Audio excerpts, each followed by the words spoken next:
There is a moment, quiet, almost invisible, when a man stops running. Not because he gave up, not because he failed, but because he finally looked around and realized there was nothing left worth chasing in the way he had been chasing it. He had been running after a version of partnership that the modern world told him no longer existed. And in that silence, in that stillness, everything in his life began to change. Not for the worse, for the better, in ways he never anticipated and could not have designed. Men do not talk about this openly. Society has made sure of that. The moment a man dares to say, "I want something real, something built on values, something that lasts," he is told he is living in the past. But strip away the noise, the social pressure, and the endless online debates, and you find a truth that cannot be buried. Men are exhausted. Not by hard work. Men were built for that.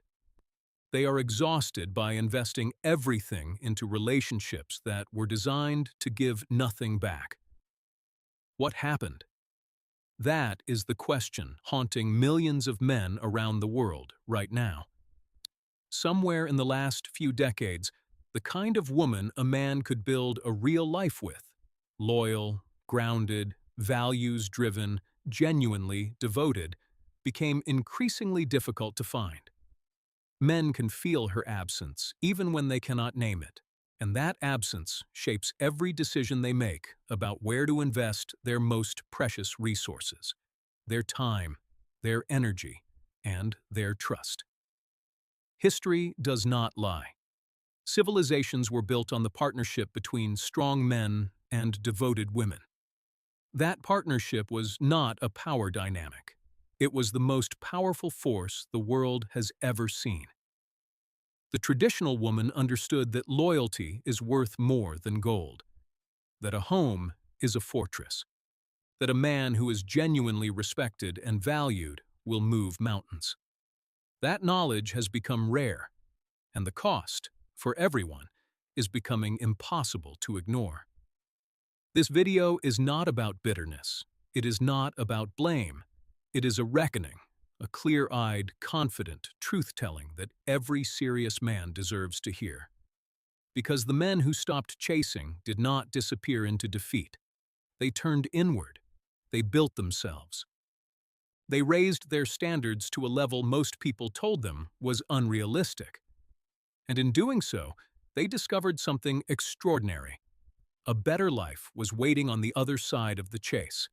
This is their story. Welcome. If you found this video, it is not by accident. Something brought you here. A feeling you have been carrying. A question you have not been able to shake. A quiet voice that keeps telling you that something about the modern relationship landscape is deeply, fundamentally off. You are not imagining it, and you are not alone. Millions of men across every continent are waking up to the same reality, asking the same questions, and arriving at the same powerful conclusions about what they are willing to accept and what they are not. I am a fact keeper, a storyteller, and an educator who refuses to sugarcoat what is happening to men today. In this video, we are going to walk through 10 powerful chapters. We will explore the psychology of traditional versus modern values in relationships. We will look at what men lose when they ignore warning signs, what they gain when they stop chasing and start building, and why the rarest thing a man can find today is a woman who actually understands what it means to be a genuine partner. We will look at history, biology, culture, and undeniable patterns, with the confidence and clarity this conversation demands. Before we begin, I need something from you. If this message resonates, if you feel that recognition as you listen, subscribe to this channel right now and hit the notification bell. Like this video if you believe men deserve honest conversation without filters. And drop a comment below Tell me what country and city you are watching from. Are you in New York, London, São Paulo, Lagos, Tokyo, Johannesburg? Let me know, because this movement is global, and I want to see exactly how far these truths are reaching. Now, let us begin. To understand why men stop chasing, you first have to understand what the landscape actually looks like from where men are standing. Not the version sold by romantic comedies or social media highlight reels. The actual terrain that millions of men navigate every single day when they attempt to build something real with a woman. Because that terrain has changed dramatically, and the men who pretend otherwise are the ones paying the highest price for the illusion. Decades ago, there existed a broadly shared cultural agreement about what both men and women were building toward. A family, a home, a partnership rooted in complementary strengths and shared values. Men brought provision and protection. Women brought nurturing and devotion. Neither role was less than the other. Together, they formed something greater than the sum of its parts. That agreement has been dismantled, piece by piece, with almost nothing coherent built in its place.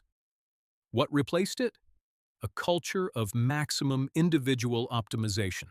Every person is now encouraged to pursue their own desires, their own timelines, their own definitions of success, with little acknowledgement of what happens when two people operating on purely self-interested frameworks try to build something together. The answer, as the data clearly shows, is that they usually cannot.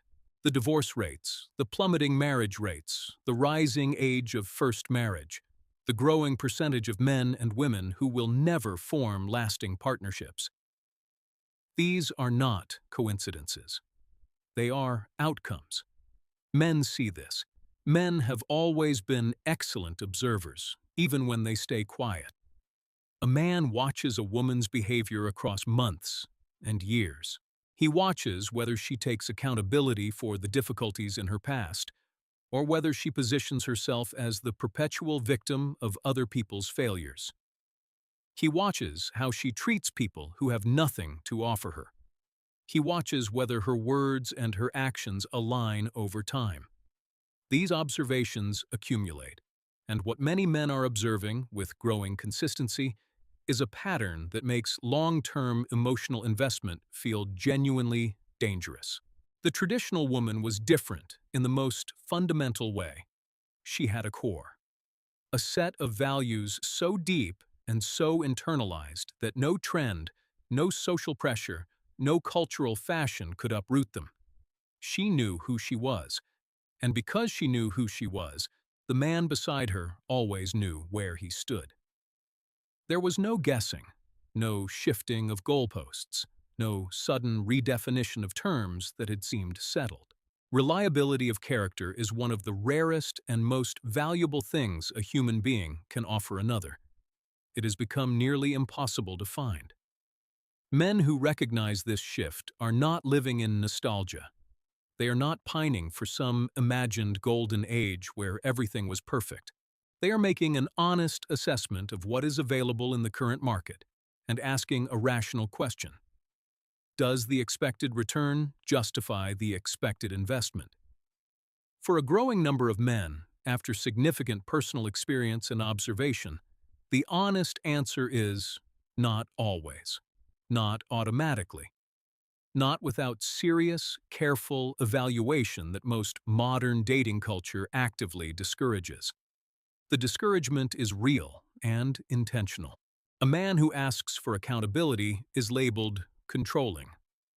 A man who has standards is labeled unrealistic. A man who wants a woman who has prioritized family and loyalty is told he is living in a fantasy. These labels are not analysis. They are pressure tactics designed to prevent men from clearly articulating what they actually need. The men who refuse to be silenced by those labels are the ones finding their way to something better. What does the changed landscape demand of a man who wants to navigate it successfully? First, Clarity. He must know exactly what he is looking for and why. Vague hopes produce vague outcomes. Second, patience. The woman who carries the qualities worth having is unlikely to be the most immediately available or the most aggressively self-promoting. She tends to be quieter, more certain of herself, less in need of constant external validation. Finding her requires time and discernment. Third, standards applied consistently, not selectively. Attraction cannot override character, not if you are building for the long term. The men who have made this shift, who have moved from reactive chasing to deliberate selection, report a consistent experience. The anxiety goes down. The confusion clears. The sense of being perpetually off balance, of never quite knowing where you stand or what is expected, gradually fades. What replaces it is not loneliness. It is sovereignty, the feeling of a man who is directing his own life rather than reacting to everyone else's agenda. That feeling is one of the most powerful foundations for real success that exists. The landscape has changed. But men are not powerless within it.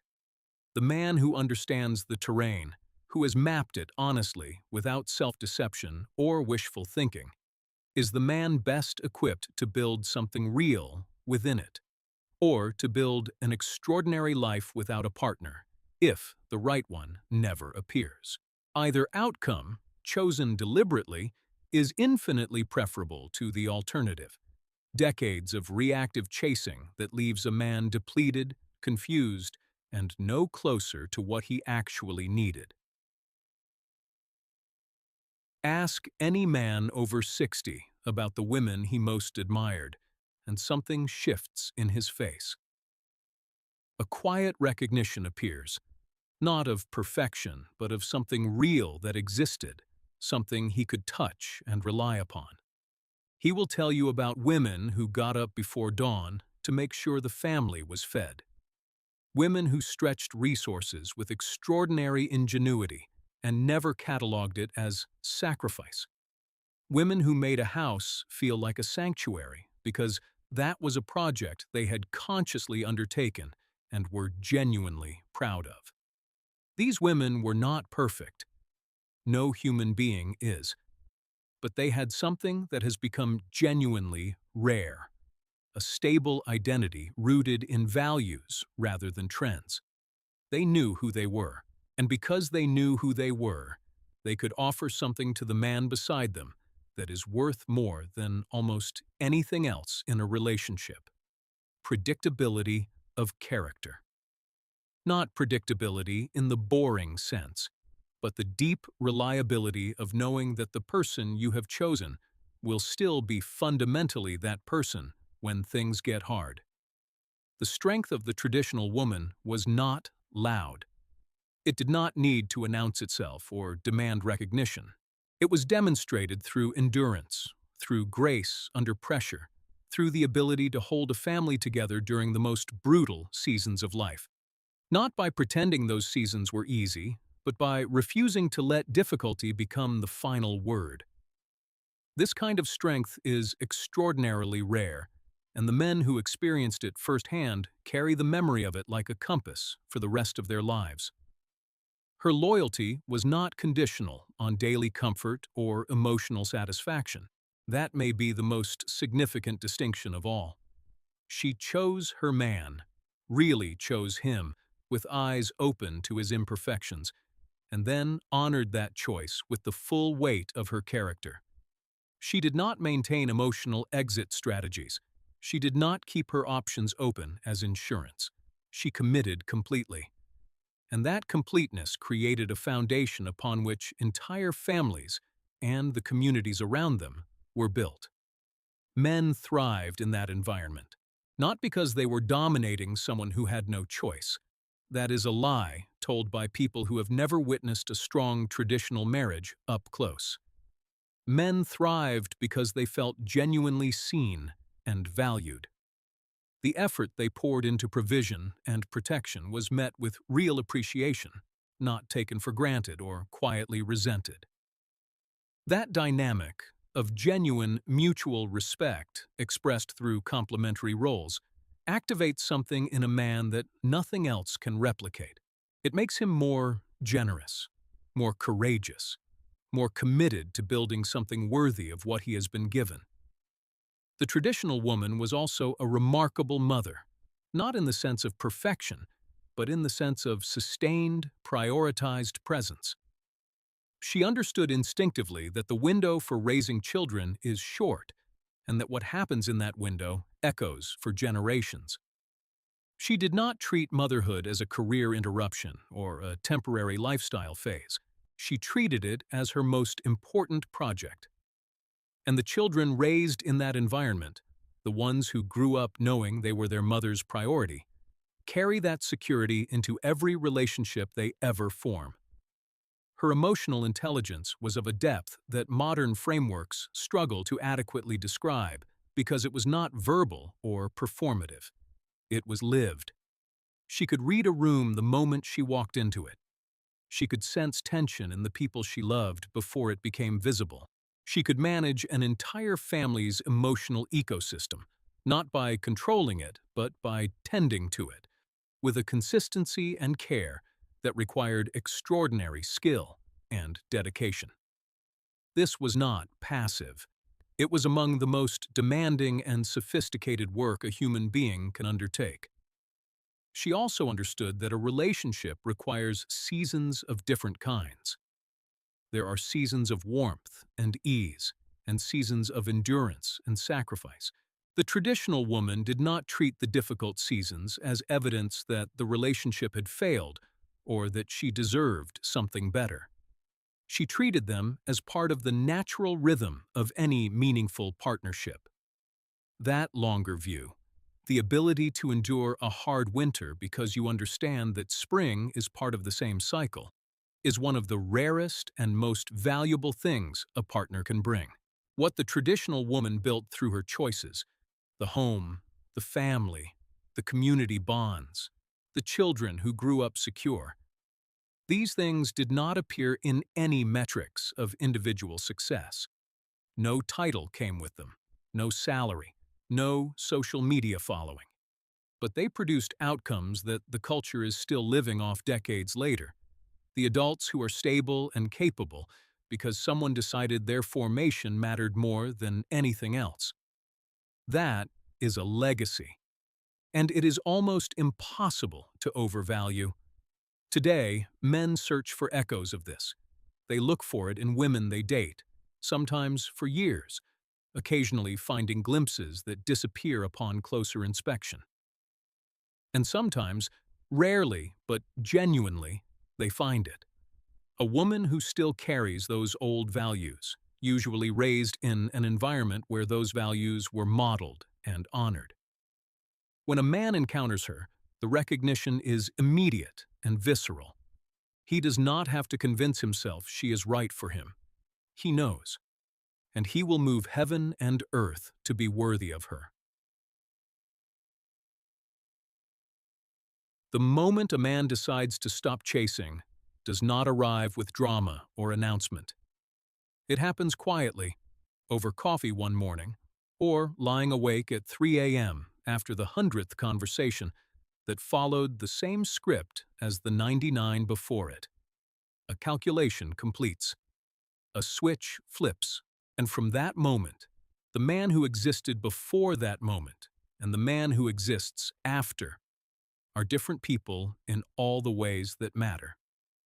What stops first is the performance, the relentless, exhausting performance of trying to be enough for someone who has not decided what enough means and reserves the right to redefine it at any moment. Every man who has spent significant time in modern dating knows this performance. The constant calibration, the careful management of how much to text, how much to share, how much to want. The sense of walking a tightrope over a drop whose height he has never been allowed to know. When he stops, the tightrope disappears, and he finds, to his surprise, that he can simply walk. The energy that was poured into that performance goes somewhere else now, into his body, and the results are often visible within months, into his finances, and the results are visible within a year, into his craft, his skills, his knowledge, his relationships with other men who are building their lives with the same intention. The man who was running on a deficit of self-investment because all his surplus was flowing outward into a system that never returned it suddenly begins to accumulate. The compounding effect of this is extraordinary. Something counterintuitive also happens socially. The desperation that once leaked into his energy, that quiet, invisible hunger that communicates itself to women instantaneously and always works against him, disappears. He becomes, paradoxically, more interesting, more grounded, more capable of genuine presence in a conversation because he is no longer calculating every word's effect. The man who has a full life does not need validation from the interaction. And the man who does not need validation is profoundly more attractive than the man who does. This is one of the great ironies of masculine development. The men who chase the hardest receive the least in return. The men who stop, who pull back, who build, who develop genuine depth of character and purpose, often find that the quality of women interested in them improves dramatically without any additional deliberate effort. This is not manipulation. It is the natural operation of value. A man who has become something real exerts a gravitational pull that manufactured charm never could. What also stops when a man stops chasing is the slow erosion of his identity. Modern dating, particularly in its online form, is an environment designed to make men feel insufficient. The messaging is constant. You are not tall enough, successful enough, emotionally sophisticated enough, interesting enough. To continue chasing in that environment without a strong identity is to subject yourself to a continuous low-grade assault on your sense of self. When a man steps away, he discovers, often for the first time, who he actually is, independent of any woman's assessment of him. That discovery is transformative. A man who knows himself cannot be manipulated by appeals to his insecurity. He cannot be slowly diminished by someone who needs to shrink him in order to feel large herself. He can see the dynamic clearly. He can name it, and he can choose, calmly, without drama, to walk away from it. Not bitterly, not vengefully. With the quiet confidence of a man who has done the work of self-knowledge and refuses to negotiate his dignity, away for the sake of avoiding temporary loneliness. The relationships that men who have done this work choose to enter are fundamentally different in character. They are chosen deliberately, with clear criteria that were established in reflection rather than desperation. The man is not hoping that love will overcome an obvious incompatibility. He's not betting that sufficient effort will transform someone into who they need to be. He sees people clearly, their values, their patterns, their demonstrated character, and he makes choices based on that vision rather than on hope or physical attraction alone. Men who stop chasing also frequently report a surprising improvement in their existing relationships, with family, with friends, with colleagues. When you are no longer hemorrhaging energy into an unrewarding chase, you have more of it available for the people who have already demonstrated that they value and reciprocate it. The quality of male friendship that becomes available to a man who is no longer obsessively focused on romantic pursuit is one of the most underrated goods in human life. Brotherhood is nourishing in ways that no romantic relationship can entirely substitute. And if the right woman never appears? Many men who have reached this point, men who have built remarkable lives, who have developed extraordinary competence and character, who have invested in friendships and purpose and physical excellence, will tell you honestly that they are at peace. not resigned, not secretly devastated. At peace, because they have discovered that a life of genuine meaning and contribution does not require a partner to be valid. It requires intention, commitment, and the courage to build something real, regardless of who witnesses it. There is a reason the concept of warning signs in relationships has become so contested in modern culture. Not because the signs do not exist, they very clearly do, but because naming them honestly requires a kind of cultural courage that has become increasingly rare. Men who pay careful attention to behavioral patterns and factor those patterns into their decisions are exercising rational judgment. They are not doing something cruel or reductive. They are doing what all intelligent people do when making high-stakes investments, gathering data. The absence of personal accountability is perhaps the single most reliable predictor of relationship difficulty that exists.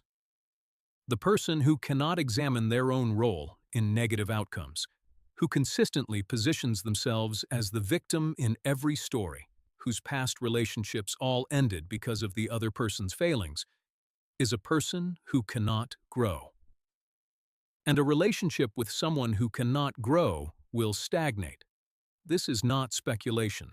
It is the logical consequence of a fixed character encountering an inevitably changing reality. Watch how a person treats people who have nothing to offer them. Service workers, strangers, the person in the relationship who is going through a difficult season. The character that appears in those moments, not in the moments of performance and presentation, but in the ordinary moments of daily life, is the real character. The person who is charming to those they want to impress, but dismissive to those they feel superior to, is revealing something important. That information deserves to be taken seriously. Emotional regulation is a non-negotiable in a serious partner. Not the absence of strong emotions. Strong emotions are part of being fully human. But the presence of the capacity to process emotions internally before discharging them externally. A person who floods every difficulty with immediate, unfiltered emotional expression and expects the partner to manage the aftermath is not practicing intimacy. They are practicing extraction. That pattern does not improve with time or love. It requires the person experiencing it to make a choice about what they are willing to sustain. The way someone speaks about their past relationships tells you almost everything you need to know about what your future relationship with them will look like. Not the content. Everyone has difficult past relationships. The framing. The person who can say, "I contributed to that not working in these specific ways, and I have tried to understand and grow from it," is a fundamentally different partner than the person for whom every past relationship was a story of victimhood and betrayal. One has self-knowledge. The other has a narrative that will eventually cast you in the role of villain.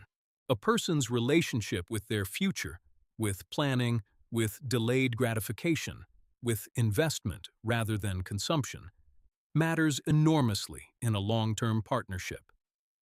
Two people can be wildly compatible in the present and fundamentally incompatible in their orientation toward the future.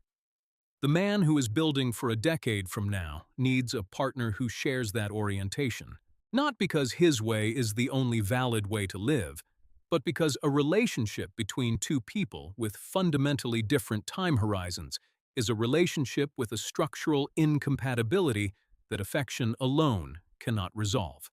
The management of social media and outside relationships provides significant information about someone's character in the modern context. A person who publicly performs their relationship struggles, who shares intimate details of their partnership with wide audiences, who cannot maintain a meaningful boundary between their private life and their social presentation. This person has a different understanding of privacy and partnership than someone who treats what is between you as genuinely between you. That difference in understanding will express itself in multiple domains beyond just social media. Physical and emotional exclusivity matter. The person who cannot clearly establish and honor the terms of a committed partnership, who maintains ambiguity as a strategic tool, who keeps emotional or romantic options open as insurance, is not yet ready for the kind of relationship that a serious man is building toward. This is not a moral judgment. It is a compatibility assessment. A man who has decided what he is building needs a partner who has made the same decision, not one who is still evaluating her options. Contempt is the warning sign that John Gottman's decades of relationship research identified as the single most reliable predictor of relationship failure. Not fighting, not disagreement, not even infidelity, but contempt. The dismissive tone, the eye roll, the slight that communicates, "I am fundamentally superior to you."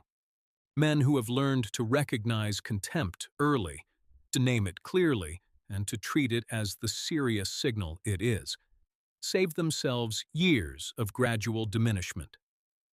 Contempt does not get better. It gets more entrenched. Men who develop the ability to see these patterns clearly, not through a lens of cynicism, but through a lens of calm, informed observation, make categorically better decisions about who they allow into their lives. They are not harder or colder or less capable of love. They are more capable of the specific kind of love that builds something lasting, because they no longer mistake the presence of attraction for the presence of compatibility. They understand that attraction is the beginning of evaluation, not the conclusion of it. And that understanding changes everything.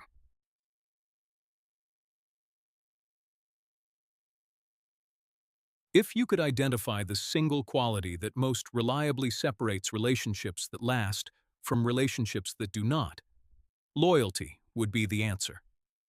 Not grand romantic gestures, not perfect communication, not ideal compatibility on every dimension. Loyalty, the decision, made daily and in every small moment, to be fully chosen by someone who has fully chosen you, is the foundation upon which everything else either stands or collapses. And it is becoming one of the rarest qualities in the modern relationship landscape. The traditional woman's loyalty was not naive. She was not staying in situations because she had no alternative. She was staying in imperfect, human, genuinely difficult situations because she had a longer view than her immediate emotional experience. She understood that every relationship passes through seasons where the warmth is not constant, where daily reality requires more endurance than romance. She endured those seasons not as a defeated person, but as a person who had decided that something worth having is worth tending through its difficult passages.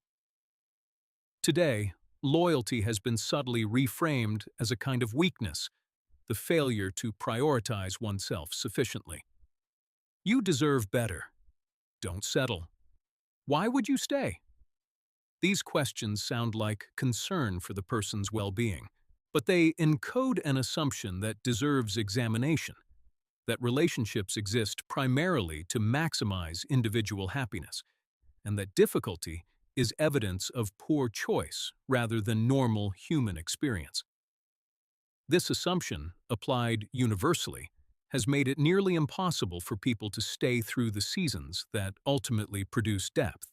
The man who experiences real loyalty, who finds a woman who has chosen him not as a placeholder or a best available option, but as her actual, deliberate person, is changed by it in profound ways.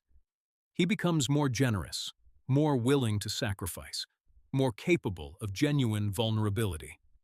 Not because he has surrendered something of himself, but because he is operating in an environment of genuine safety for the first time. Safety that was created by the demonstrated, consistent reliability of someone who chose to show up for him completely. Conversely, the man who has only ever known provisional commitment, who has been in relationships where he could always feel the conditional nature of the other person's investment, becomes guarded in ways that are entirely rational. He does not keep touching the stove after he understands what it does. He learns to protect what is most essential in himself, and he becomes increasingly selective about who he allows close enough to potentially damage it. This is not emotional unavailability. It is reasonable self-preservation in response to repeated, consistent experience. Loyalty extends beyond romantic faithfulness, though that is foundational. The loyal partner does not undermine you to their social circle, does not perform your relationship's difficulties for external audiences, does not use intimate knowledge of your vulnerabilities as ammunition in moments of conflict. What exists between partners stays between partners, not because there is something to hide, but because the relationship itself is worth protecting. That discretion is a form of deep respect. It says, "What we have built together matters more than any story I could tell about you." The absence of this discretion, the partner who processes every relationship difficulty publicly, who recruits friends and family into conflicts that belong privately to the two of you, who regularly allows others to form opinions of you based on your worst moments, is profoundly destabilizing. It creates an environment where genuine vulnerability becomes genuinely dangerous. You cannot open yourself to someone who will use that openness against you. And the relationship that cannot hold genuine vulnerability cannot reach real intimacy. Men who have experienced real loyalty, even briefly, carry that experience as a reference point for everything that follows. They know what it feels like to be fully and reliably chosen. They know the specific kind of peace that comes with it, and having known it, they find it genuinely impossible to settle for its substitutes: the conditional investment, the provisional commitment, the loyalty that is real only when the relationship is easy. They would rather be alone than in a relationship that is generating anxiety where there should be safety. The search for loyalty is not sentimentality. It is not the longing for a mythologized past. It is the recognition that certain things are architecturally necessary for a relationship to function as it should, and loyalty is one of them. Without it, there is no genuine safety. Without safety, there is no real vulnerability. Without vulnerability, there is no real intimacy. Without intimacy, there is no real partnership. Only two people performing one, increasingly poorly, until one of them stops showing up entirely. Men of character who find genuinely loyal women speak about it with a reverence that people who have not experienced it sometimes find excessive. But those who have been there understand immediately. They know what they have. They protect it without being asked. And they are acutely, gratefully aware that the world outside their relationship is full of men who are still searching, still hoping, still doing the long and difficult work of finding what they found. That awareness does not make them superior. It makes them profoundly, quietly grateful. There is a distinction that lies at the heart of the difference between the traditional woman's contribution and the modern cultural ideal that has replaced it. And that distinction is the difference between building and consuming. The traditional woman was, in the deepest sense of the word, a builder. She built environments, rituals, emotional architectures, community bonds, and family legacies with the same intentionality and skill that a craftsman brings to their finest work. That capacity to build is one of the most undervalued things the modern world has lost. Homemaking, and the word deserves rehabilitation, was never about housework as a set of tasks. It was the art of creating an environment so deliberately nourishing that everyone within it could flourish. The difference between housekeeping and homemaking is the difference between maintenance and creation. One is reactive, the other is intentional. The traditional woman understood that the physical and emotional environment in which a family lives shapes who that family becomes, their nervous systems, their sense of security, their capacity for love, their relationship to effort and commitment.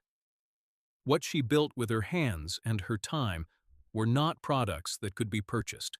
She built rituals, the Sunday meals that became the emotional anchor of the week, the birthday traditions that made each child feel singular and beloved, the way the house smelled on holidays, the sound of her voice at night, the particular quality of warmth that said, "This is the place you are safe and known."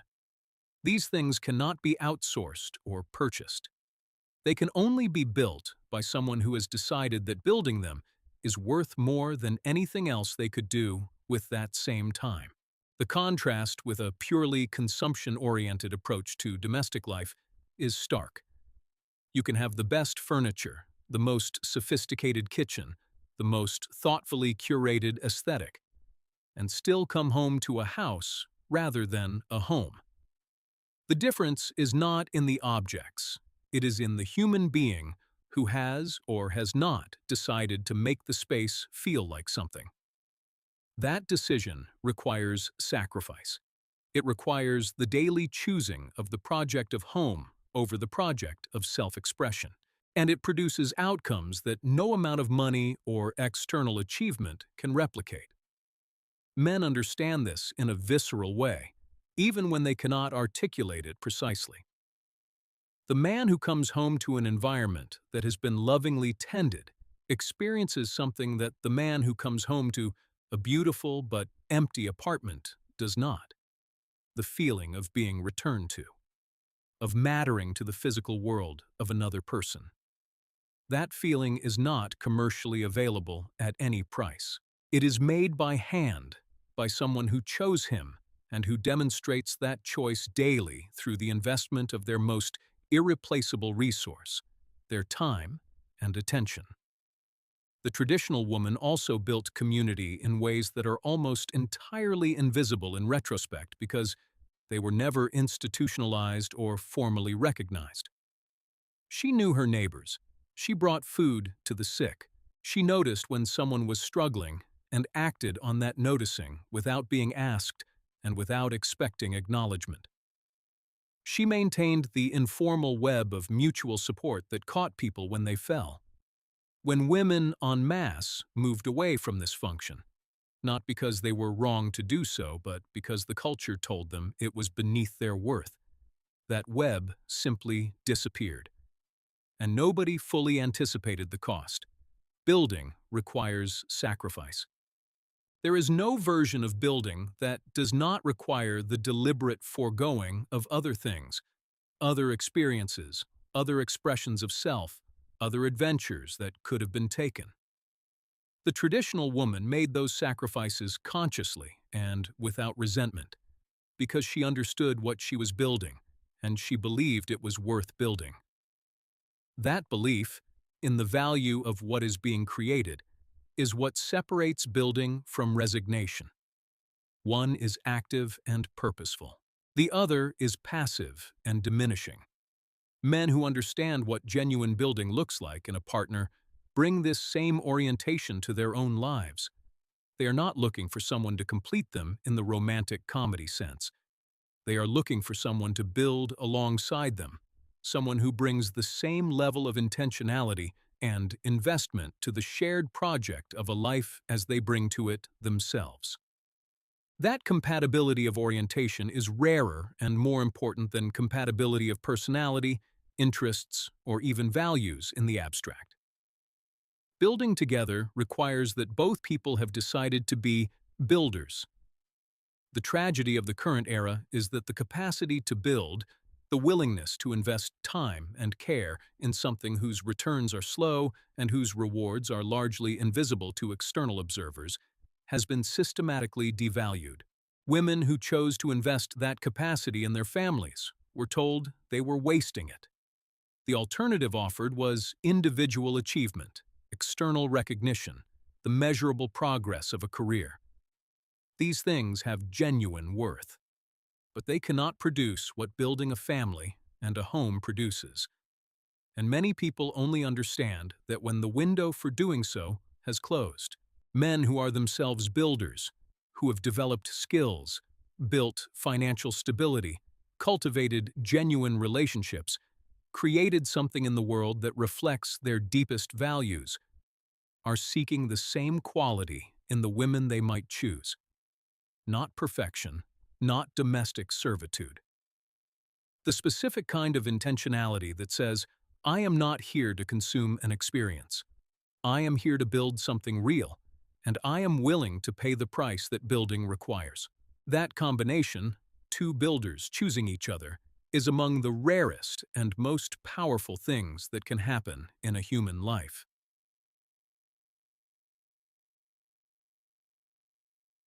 The modern world has convinced itself that emotional intelligence is a recent discovery, something that previous generations lacked and that contemporary culture has finally developed. This belief is both historically illiterate and quietly condescending toward people who built things that still stand. The traditional woman possessed emotional intelligence of a depth and sophistication that most contemporary frameworks cannot adequately describe, precisely because it was not verbal or theoretical. It was lived, it was practiced, it was embodied in thousands of daily decisions made across decades. Her emotional attunement was extraordinary. She could read a room the moment she entered it. She could feel the emotional weather of the people she loved shifting before they could articulate it themselves. She could sense when her man had experienced something difficult at work, in the set of his shoulders, in the quality of his silence, and she could respond to that wordlessly, without demanding immediate processing or verbal articulation. That capacity to respond to what is real, rather than only what is spoken, is one of the most sophisticated things a human being can do. The traditional woman did not weaponize her emotions. This is perhaps the most significant practical distinction between the emotional world of the traditional woman and what modern culture has normalized. She experienced the full range of human feeling: anger, disappointment, grief, fear. But she had a relationship with those emotions that was fundamentally different from what is now often modeled. She processed internally before expressing externally. She considered the impact of her expression. She understood that emotional communication has consequences, and she bore those consequences in her choices. Contemporary culture has conflated emotional expression with emotional intelligence. They are not the same thing. Emotional intelligence is knowing what you feel, understanding why you feel it, and communicating it in a way that serves the relationship and the other person. Emotional expression without those steps is simply discharge, the flooding of shared space with unprocessed feeling, and the implicit expectation that the other person will manage the aftermath. One is a gift, the other is a burden. The traditional woman gave the gift. The practical effect of being in a relationship with someone who has genuine emotional intelligence, someone who processes before expressing, who considers your experience as carefully as their own, who can be in a difficult conversation without it becoming a crisis, is one of the most profoundly stabilizing experiences available to a human being. Men who have experienced it describe it consistently. For the first time, they did not feel like they were navigating a minefield. They felt genuinely safe. And safe men open up in ways that no amount of pressure or demand can produce. The traditional woman also understood that men and women often process emotion on different timelines and through different channels. She did not pathologize the man who needed to work through his feelings physically, through activity, through silence, through sleep, before he was ready to talk. She did not interpret that different processing style as stonewalling or emotional unavailability. She gave it space. She trusted that the man she chose would return to the conversation when he was able to give it something genuine rather than something performed. That patience, the willingness to honor someone else's process rather than demanding it conform to your own timeline, is an act of deep respect. It says, I trust you. I trust that your experience of this difficulty is real and valid, and I am willing to wait for you to process it, rather than demanding that you process it on my schedule. That trust, demonstrated consistently over time, creates the conditions in which a man can be genuinely vulnerable. And genuine vulnerability in a safe relationship produces the kind of intimacy that most people spend their entire lives searching for. The loss of this emotional depth in modern relationships is one of the most under-acknowledged sources of male loneliness. Men are told constantly that they need to be more emotionally open, more communicative, more vulnerable. But emotional openness requires a safe environment, and a safe environment requires a partner who has the emotional intelligence to handle what is offered with care. You cannot reasonably ask someone to open a door without first ensuring that there is something worth walking toward on the other side. Many men have opened doors and found nothing safe waiting. They have learned, rationally, to keep those doors closed. What does profound emotional intelligence look like in the daily reality of a relationship with a traditional woman? It looks like being known, truly known, by someone who has paid enough attention to understand you better than you sometimes understand yourself. It looks like having your struggles met with presence rather than advice. Your fears met with steadiness rather than alarm. Your achievements celebrated without jealousy. Your imperfections held without judgment. It looks like being in the company of someone who has decided that understanding you is one of the most important projects of their life. That experience is rare. It is irreplaceable. And once a man has known it, however briefly, he cannot settle for less. These qualities are learnable. They are not exclusive to any generation or any demographic. But they require a deliberate orientation, the decision to put the relationship and the person within it above the ego's demand for constant validation and immediate gratification.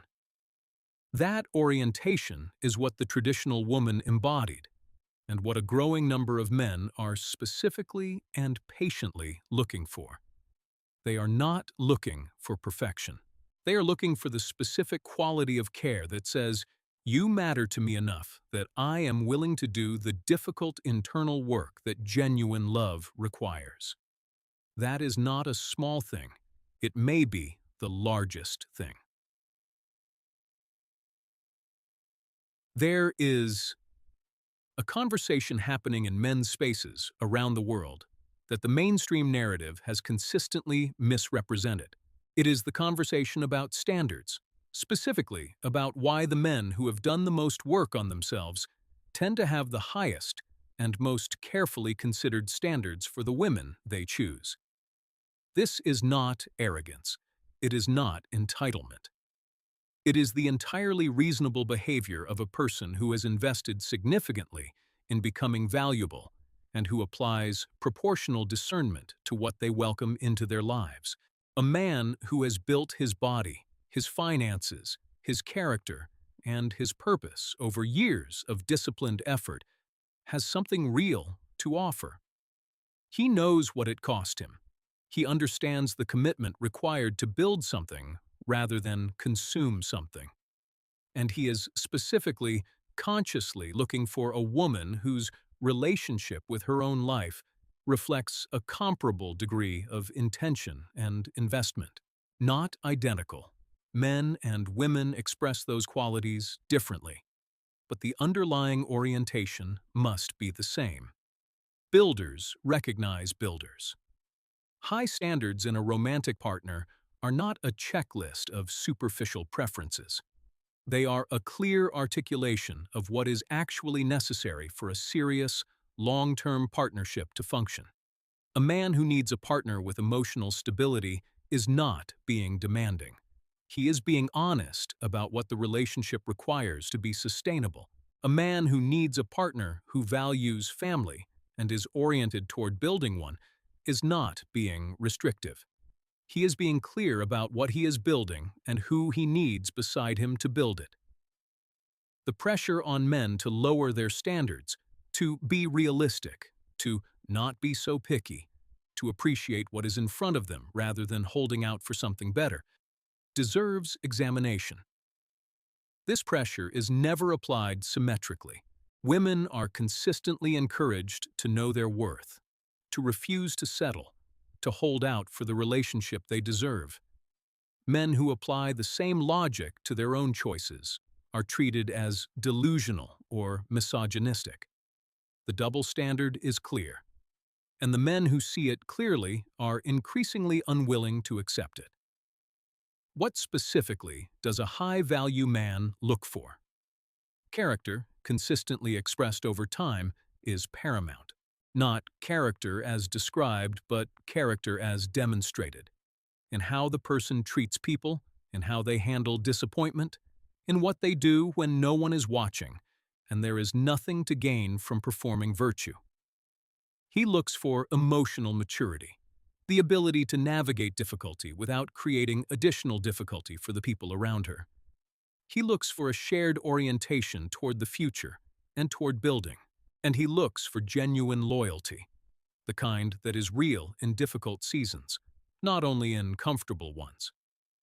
Physical attraction matters, and men are allowed to acknowledge it without shame.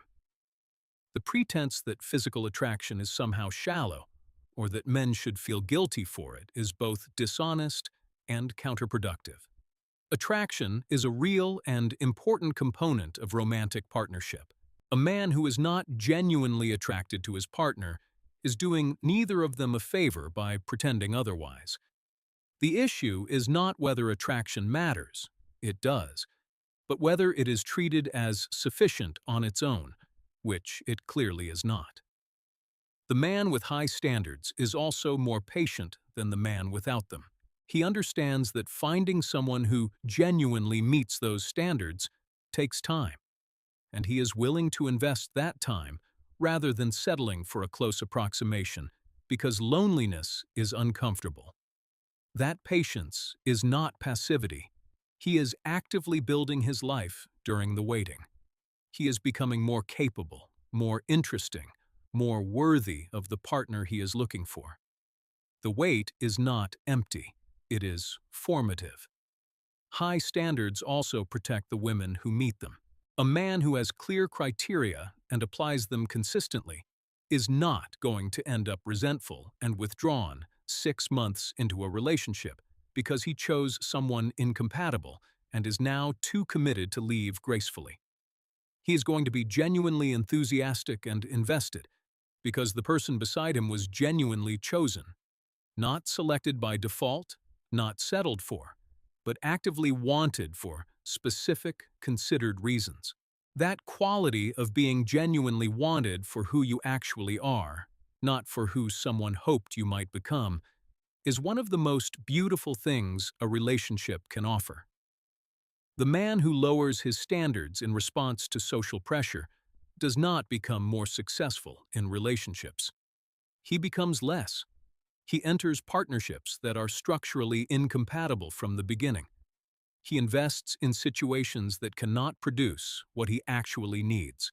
He spends years of irreplaceable time and energy trying to make something work that was never designed to work. And at the end of that investment, he has less to show for it than the man who held his standards, waited, and eventually found what he was actually looking for.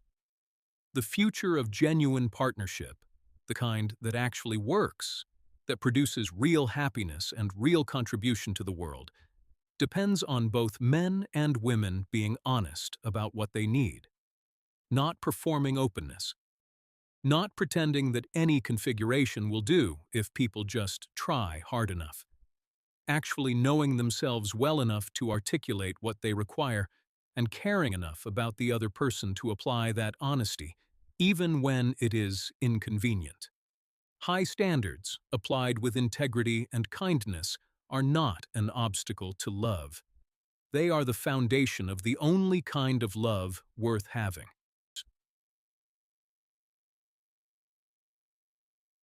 One of the least discussed, but most important developments in the lives of men who have stopped chasing and started building is what happens to their friendships. When the obsessive focus on romantic pursuit fades, when the emotional bandwidth that was consumed by the relentless chase becomes available for other investments, men frequently discover something they had not anticipated: the extraordinary depth of what genuine male friendship can offer. Brotherhood, real brotherhood, is one of the most nourishing things available to a human being, and it has been catastrophically undervalued. The caricature of male friendship in modern culture is shallow: men who talk only about sports and avoid emotional connection at all costs. This caricature serves a narrative purpose.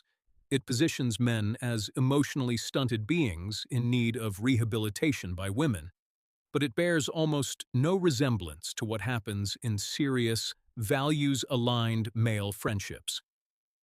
Men who trust each other deeply are extraordinarily honest with each other. They hold each other accountable. They share their fears and their failures with a directness that is sometimes more penetrating than anything available in therapy. The men who are building themselves, who are investing in their bodies, their finances, their purpose, and their character, are seeking each other out. They are forming groups, formal and informal, based on shared values and shared commitment to growth. These groups are not complaint sessions. They are not spaces for the collective airing of grievances about women or the world. They are environments of genuine accountability, where each man is expected to show up, to do the work, and to call his brother out when he's making excuses or lowering his own standards. Accountability, offered with genuine care, is one of the greatest gifts one person can give another. The friend who tells you the truth when the truth is uncomfortable, who cares more about your actual growth than your immediate comfort, is worth more than any amount of easy agreement. Most people in most social environments cannot offer this because the social cost of honesty is too high. In genuine male friendship, that cost is understood and accepted. The discomfort of being told a hard truth is treated as a feature, not a failure of the relationship. Brotherhood also provides something that the romantic pursuit cannot: unconditional continuity. A close male friend who has been through significant experiences with you, who has seen you at your worst and respected you anyway, who has held your confidence across years and never betrayed it, represents a kind of relational stability that romantic relationships, particularly in their early stages, cannot offer. This stability is deeply nourishing. It provides a base from which a man can take the risks that genuine growth requires, knowing that a fall will not mean isolation. The men who are doing this most effectively are also engaging seriously with mentorship, both receiving it and offering it. The older man who has navigated the terrain ahead and is willing to share what he learned, not the sanitized version, but the actual experience with all its difficulty and nuance, is an extraordinary resource. And the willingness of a younger man to receive that guidance with genuine humility, without the defensive armor that insecurity often generates, is one of the marks of a man who will continue to develop throughout his life. Physical training done in community is another element of genuine brotherhood that is easy to underestimate. There is something that happens when men train together, when they push each other through discomfort, when they witness each other's effort, when they share the particular satisfaction of physical challenge met and overcome. That is genuinely bonding. Not in a superficial way, in the deep way of shared experience. The man who has suffered alongside you and continued anyway is a man you will trust with serious things. The men building these brotherhoods are also, notably, more attractive partners when they do enter romantic relationships. The man who has a rich life, who has deep friendships, meaningful purpose, physical vitality, financial stability, and a clear sense of his own identity, is not a man who is going to demand that a romantic partner fill all the roles in his life. He brings something real. He has other sources of meaning and connection. He's not going to place the crushing weight of all his emotional needs on a single relationship. This makes him a better partner, not a less committed one.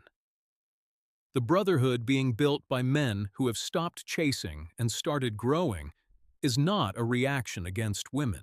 It is a return to something ancient and deeply necessary.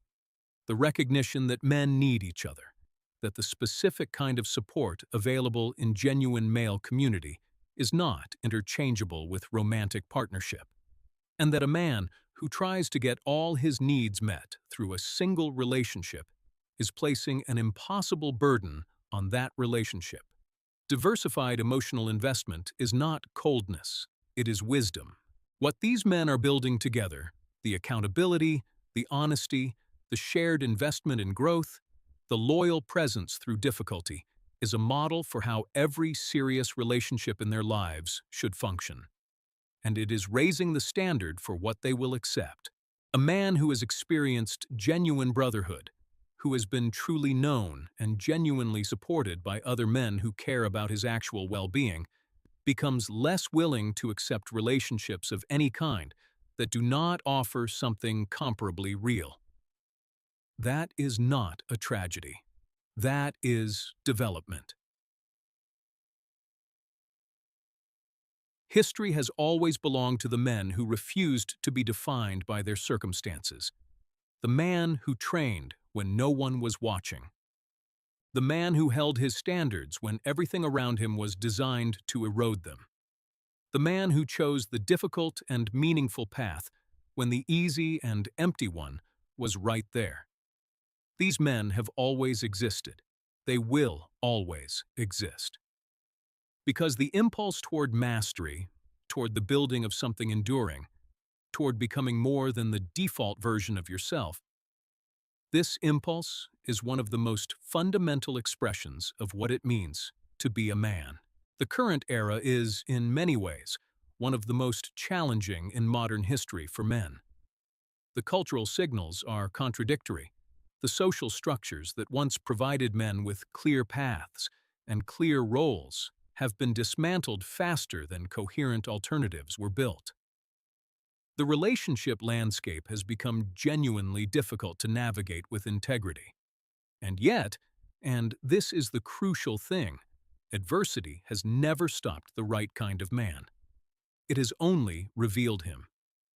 The man who rises in difficult conditions is the man worth knowing. Choosing to build yourself in this environment is an act of genuine courage. It requires refusing the invitation, extended constantly from every direction, to become smaller, more cynical, more comfortable with mediocrity.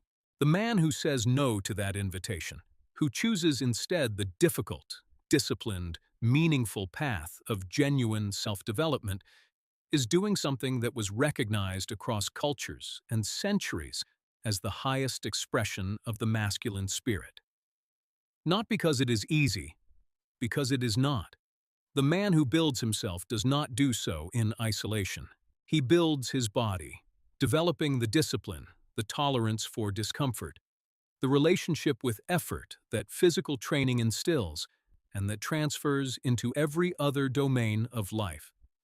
He builds his mind, developing genuine knowledge, real competence, the capacity for independent thought that cannot be easily manipulated or redirected by social pressure.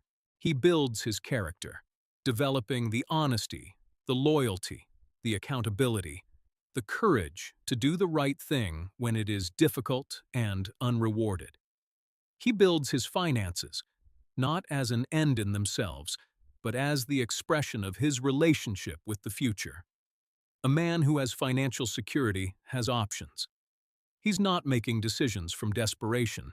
He's not staying in situations, professional or personal, that are wrong for him because he cannot afford to leave. Financial strength is the foundation of the kind of freedom that makes genuine choice possible. It is not about wealth as an identity. It is about the freedom that sufficient resource provides. He builds his purpose, perhaps the most important construction of all. The man who does not know what he is building toward can be blown in any direction.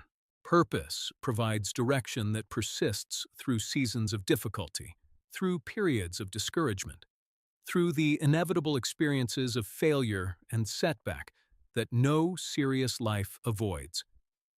It does not have to be grand in the world's terms. It has to be real, something the man is genuinely committed to creating, something that would outlast him, something that connects his daily effort to a meaning larger than immediate gratification.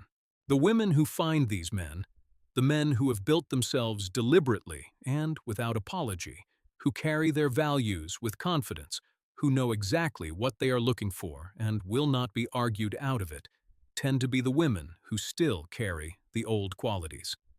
The ones who recognize, almost immediately, that this man is different, that the way he sees clearly, that he expects character and demonstrates it, that he has built something real and is looking for someone to build alongside him.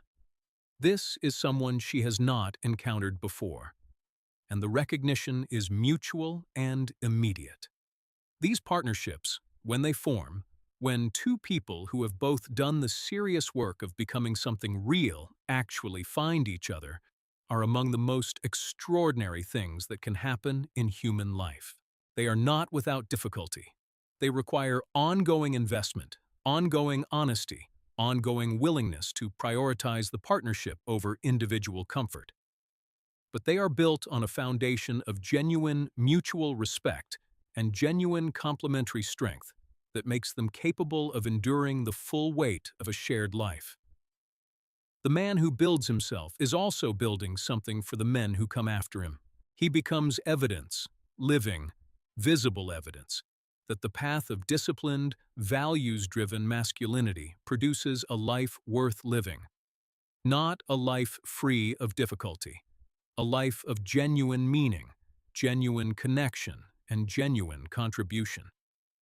That evidence matters. In a world that has confused masculinity, that has sent men contradictory messages about their worth and their role, a man who is unambiguously excellent, excellent in his body, his character, his relationships, his contribution, is doing something important simply by being exactly that. The future belongs to men who chose to build, not because the world will reward them.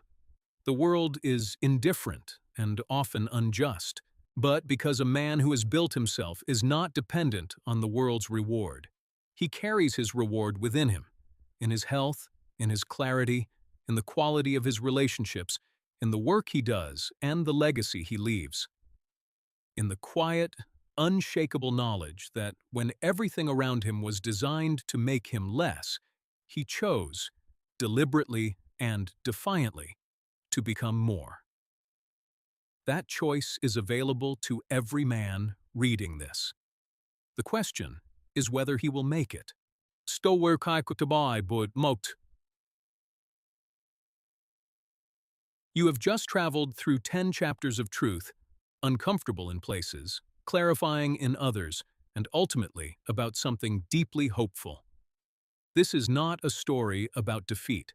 It is a story about awakening, about men who looked honestly at a landscape that was working against them and decided, quietly, without permission, without applause, to build anyway, to become better anyway, to hold their standards anyway.